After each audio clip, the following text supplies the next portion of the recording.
tous, dans cette vidéo nous allons voir comment construire les pages et les articles et paramétrer ça sur votre site. Alors pour commencer, je voulais vous montrer quelques exemples de sites qui étaient vraiment construits sur ce modèle-là pour que vous compreniez la différence entre les pages qui ont donc un contenu qu'on qualifie de statique, c'est-à-dire qui ne bouge pas, et les pages d'articles et donc de blogs qui ont un contenu plutôt dynamique. Alors, pour illustrer ça, j'ai 3 sites. Donc ce site-là qui s'appelle Swimstar, un site de location d'accessoires de puériculture et un site d'hypnose. Donc tous ces sites sont construits un peu de la même façon, c'est-à-dire qu'ils ont des pages fixes. Donc par exemple la home page, ici on a la page hypnose, on a la page qui suis-je, on a une page de tarifs, voilà. Et puis ils ont une catégorie qu'on va appeler, qu'ils ont appelé tous blog, et qui remonte du contenu dynamique, voilà, avec des articles. Alors la différence principale entre ces pages de contenu fixe et ces pages blog de contenu dynamique, c'est ça se situe, alors évidemment pour le visiteur, c'est complètement transparent, ça se situe plutôt au niveau de la construction, c'est-à-dire que ces pages-là, les pages fixes donc, comme la page d'accueil, la page des tarifs par exemple, sont des pages qui ont été probablement construites une première fois. Et puis, une fois que ces pages sont construites, le contenu est fixe, c'est-à-dire qu'on n'y touche plus. Voilà, donc là, il y a eu du paramétrage de fait. C'est des pages qui ont un contenu qui est quand même assez développé, probablement pour le référencement. Mais voilà, c'est typiquement le genre de page que l'on construit au lancement du site. Et puis après, on ne revient plus dessus, ou alors on vient faire des modifications de façon très ponctuelle, peut-être, je ne sais pas, une fois tous les 2-3 mois. Bon. Tandis que les pages de blog, alors si je vais ici, les pages de blog sont des contenus dynamiques. Donc vous voyez là, c'est une page qui va abriter l'ensemble des articles de blog.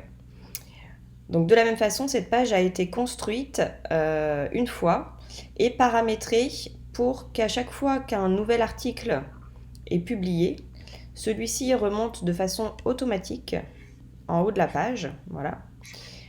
Que cet article soit cliquable évidemment. Donc là c'est un extrait qui remonte sur la page blog, et puis ensuite on peut accéder à l'intégralité de chacun des articles.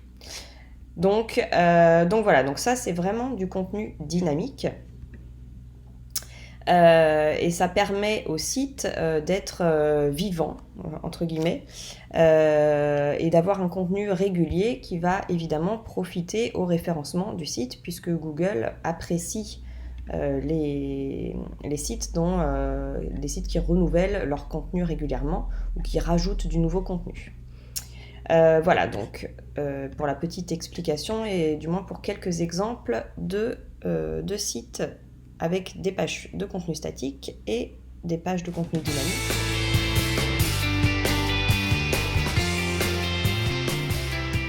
Nous allons maintenant voir comment vous allez vous-même paramétrer votre site pour avoir ces pages de contenu fixe, statique, et également cette catégorie blog avec ce contenu dynamique et donc vos articles qui remonteront de façon automatique au sein de la catégorie blog, que vous pourrez appeler comme vous le voulez, vous pourrez l'appeler actualité, information, enfin peu importe. L'idée étant d'avoir bien une catégorie de contenu dynamique au sein de votre site. Alors, pour ce faire, rendez-vous sur le centre de contrôle WordPress. Donc vous voyez que WordPress est vraiment créé pour créer des pages et des articles, donc fait bien le distinguo entre des pages de contenu fixe et des articles qui seront traités comme du contenu dynamique.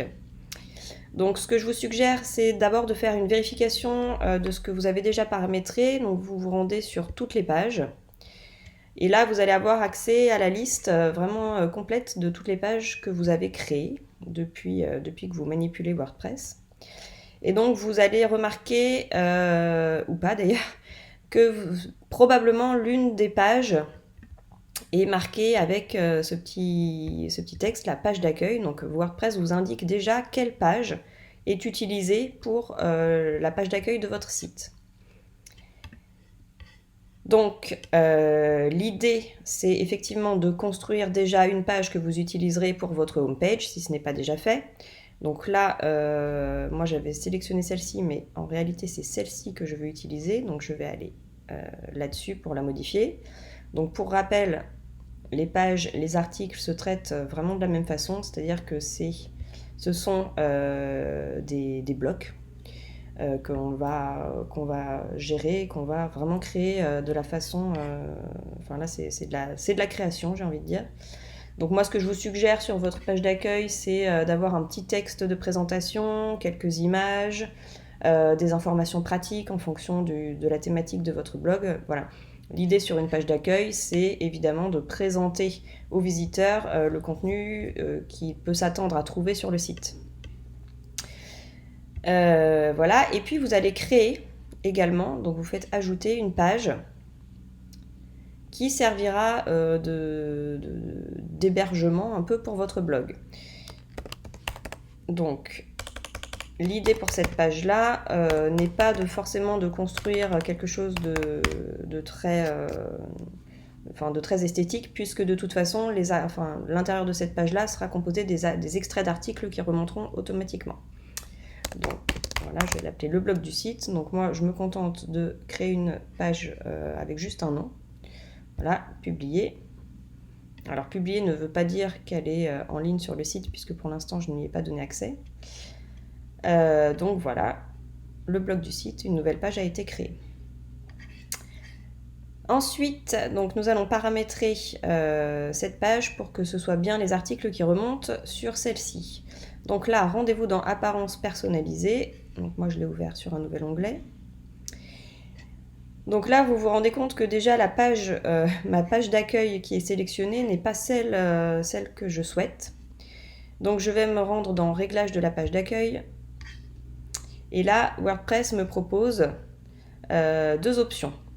Donc la page d'accueil affiche soit les derniers articles. Donc si je sélectionne ça, finalement, mon site ne sera qu'un blog. C'est-à-dire que la page d'accueil remontera directement les extraits d'articles du blog. Bon, c'est pas ce qu'on veut aujourd'hui. Nous, ce qu'on veut, c'est vraiment une page statique, un peu construite. Donc je vais choisir une page statique. Auquel cas, WordPress va me dire, d'accord, mais quel contenu veux-tu mettre justement sur le corps de page ? Donc là, il y a un menu déroulant, vous allez retrouver un menu déroulant avec la liste de toutes vos pages. Et donc, charge à vous de sélectionner la page que vous avez construite pour l'affichage de la page d'accueil. Voilà, donc moi j'avais déjà construite celle-ci, que je sélectionne, et voilà, j'ai une page d'accueil qui est à peu près construite pour le site. Vous allez remarquer que vous avez un deuxième champ à renseigner qui s'appelle page des articles. Et c'est donc par ce champ-là qu'on va choisir, qu'on va sélectionner, qu'on va indiquer à WordPress la page qui va héberger nos articles et donc notre contenu dynamique. Donc, même manipulation, je retrouve la liste des pages que j'ai créées. Et donc, alors j'ai pas fait rafraîchir, attendez, je vais rafraîchir ça. Hop. Alors il va me redemander de faire les manipulations. Comme j'avais déjà l'onglet ouvert, il faut rafraîchir effectivement pour avoir bien toute la liste des pages. Donc là, je resélectionne, je refais la manipulation puisque je n'avais pas enregistré. Et donc là, voilà, je retrouve bien la page que je viens de créer, le blog du site. Donc hop, je la sélectionne. Là, WordPress me montre comment cette page, enfin la façon dont cette page sera organisée. Et je fais publier. Voilà.